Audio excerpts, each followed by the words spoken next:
Congress MP Imran Masood का BJP election commission पर बड़ा हमला। वेस्ट बंगाल और असम में सिर्फ बीजेपी नहीं लड़ी चुनाव, इलेक्शन कमीशन ने भी बंगाल और असम में चुनाव लड़ा।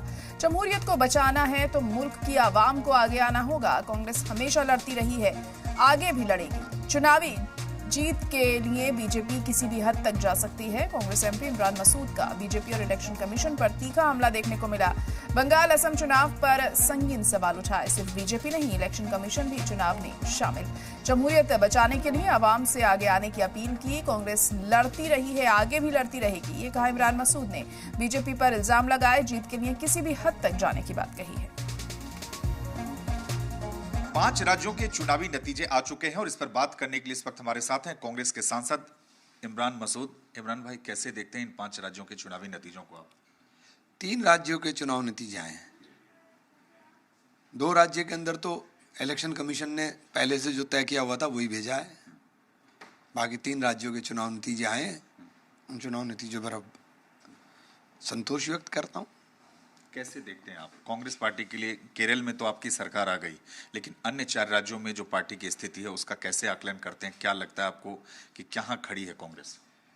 देखिए, बंगाल के अंदर जिस तरह से हुआ, जिस तरह से पैरामिलिट्री फोर्सेस को इस्तेमाल करके चुनाव को प्रभावित किया गया, इलेक्शन कमीशन ने जिस तरीके का रोल प्ले किया, तो वो सब चीज़ें छुपी हुई नहीं है, वो सब चीज़ें सामने आ रही हैं। यही स्थिति आसाम के अंदर हुई है। तो यहाँ दोनों के दोनों, बीजेपी और इलेक्शन कमीशन दोनों एक होकर के काम कर रहे थे और उसी तरह से चुनावी नतीजे आए हैं। असम में जितनी सीटें पहले थी कांग्रेस के पास, उससे भी सीटें ज्यादा कम हो गई। और कैसे देखते हैं, प्रियंका गांधी को स्क्रीनिंग कमेटी का चेयरपर्सन बनाया गया था, ऐसा लगा था कि पार्टी पूरी ताकत से चुनाव लड़ रही, लेकिन नतीजे उस तरह के नहीं आए। देखिए, पार्टी ने जो कर सकते थे हमने सब किया, लेकिन पूरा का पूरा सिस्टम अगर करप्ट हो रहा है तो फिर उसमें हम क्या करें? अब और मजबूती के साथ और सजगता के साथ जनता को खड़ा होना पड़ेगा। जनता को समझना पड़ेगा कि ये देश के लिए अच्छा नहीं है कि संवैधानिक संस्थाओं पर बैठे हुए लोग या वर्दी पहन करके देश के लिए बात करने वाले लोग एक विचारधारा या एक दल के लिए इस तरह काम करेंगे तो ये किसी भी सूरत में लोकतंत्र के लिए बेहतर नहीं है। ये जो चुनावी नतीजे हैं, इसमें कांग्रेस पार्टी के लिए क्या सबक आप देखते हैं इन नतीजों में? देखिए, कांग्रेस तो लड़ रही है। राहुल गांधी जी तो लगातार लड़ रहे हैं। राहुल जी का बार बार आपने सुना भी होगा। तो राहुल जी तो योद्धा हैं, हम उनके पीछे हैं। जिस तरह से वो लड़ रहे हैं, हम मजबूती के साथ उनके साथ खड़े रहेंगे।